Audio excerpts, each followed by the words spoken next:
7.2 Identifying Parallelograms and 7.3 Conditions for Special Parallelograms.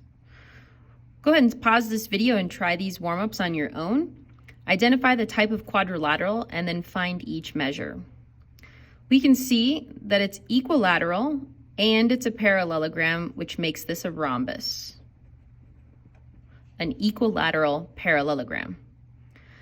Then we know that TM is 7, TO is 8, so they'd like to find the measure of angle SMP, which is going to be at the rhombus intersection, which is going to be 90 degrees. And we'd like to find the length of SO. Well, I can't quite get the length of SO, but I can know that this is 90 degrees, and I can find the length of MO.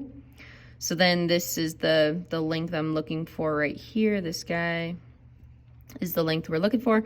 So we've got a missing leg, another leg, and a hypotenuse. So we've got 7 squared plus x squared equals 8 squared. 49 plus x squared equals 64. Minus 49, x squared equals 15. Square root of 15 is just the square root of 15, so I'm just going to leave it like that. So that means that MO is the square root of 15. And that means that SM is also the square root of 15. And the nice way to say that is 2 square roots of 15. 2 of them. All right, we can see that all 4 angles are right angles. And we can see it's a parallelogram. So it's an equiangular parallelogram or a rectangle. Equiangular parallelogram.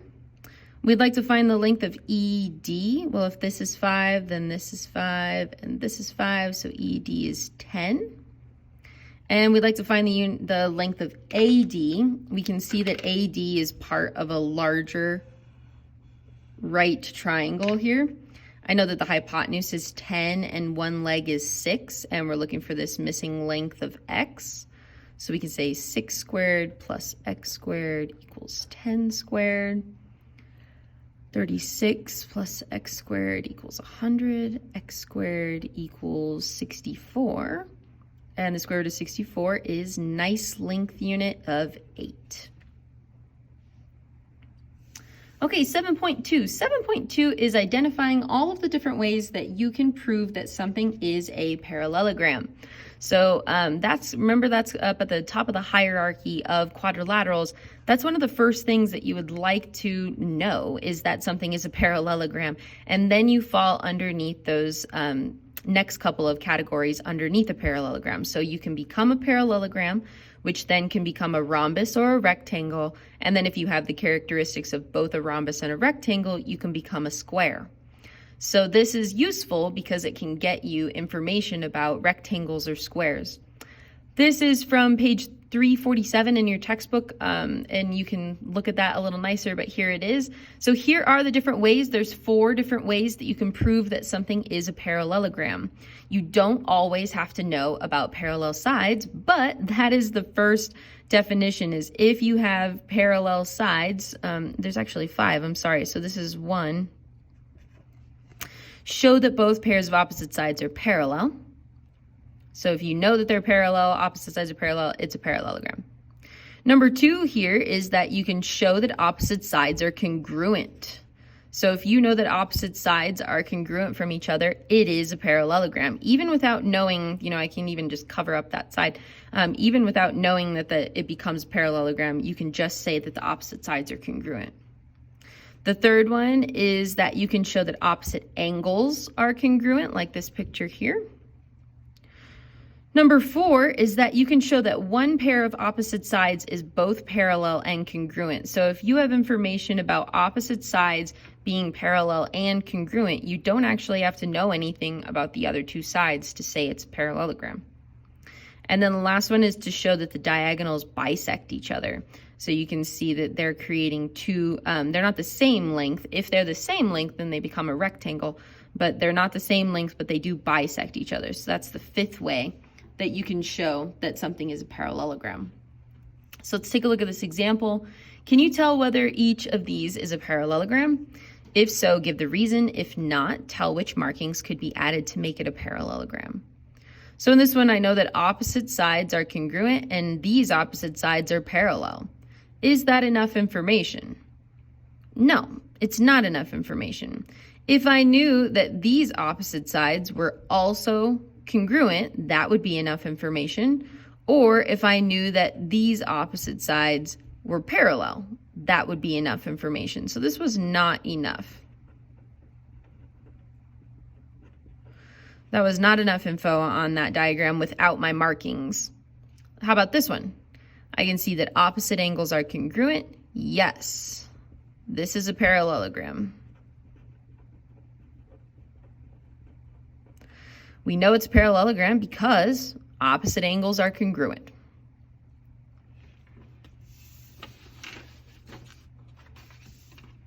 So now we're going to talk about how do you go down from the hierarchy from there. So recall, if you're looking at the hierarchy, you've got your parallelogram, and then it splits down to either equilateral or equiangular.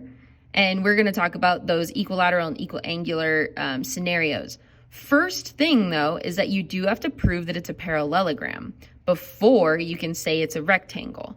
So it says ways to prove a parallelogram is a rectangle. So we're specifically trying to show it's a rectangle now. The definition is if the diagonals of a parallelogram are congruent, then it is a rectangle. So all you have to do is combine the scenarios for parallelogram plus opposite angles, plus diagonals being congruent. So let's do all the parallelogram reasons first. So parallel sides, there's a parallelogram. There's a parallelogram. There's a parallelogram. There's a parallelogram. And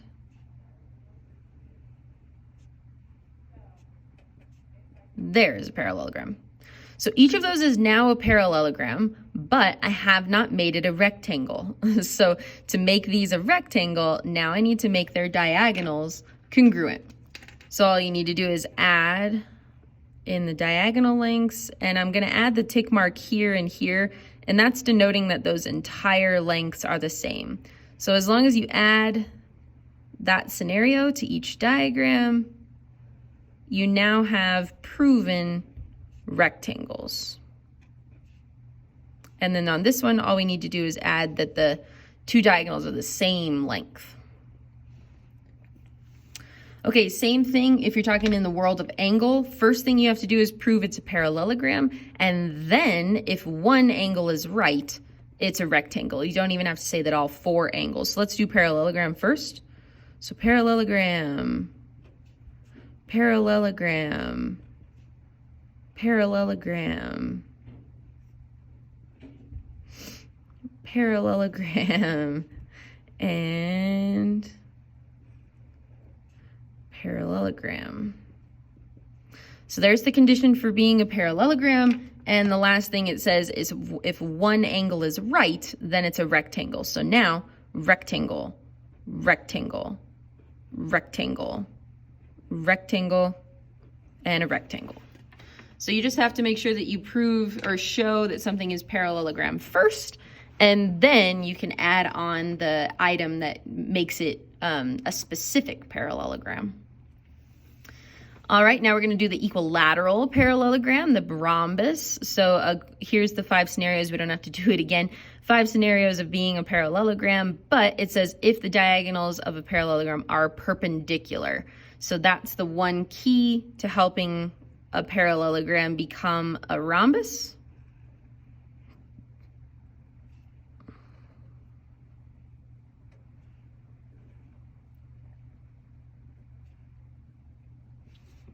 Okay, and then another way to become a rhombus, and this is one is maybe counterintuitive, you may have never heard of this one before, but if 2 consecutive sides are congruent, then it's a rhombus.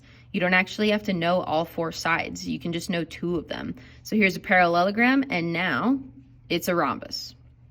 This is a parallelogram, and now it's a rhombus. Parallelogram plus a rhombus. You just need to know one more side, so there's a parallelogram plus a rhombus. And then on this last one, I just need to know that 2 sides. I've already used 1 tick mark and 2 tick marks, so I'll use 3. So those two sides are congruent, and now it is a rhombus. Thank you.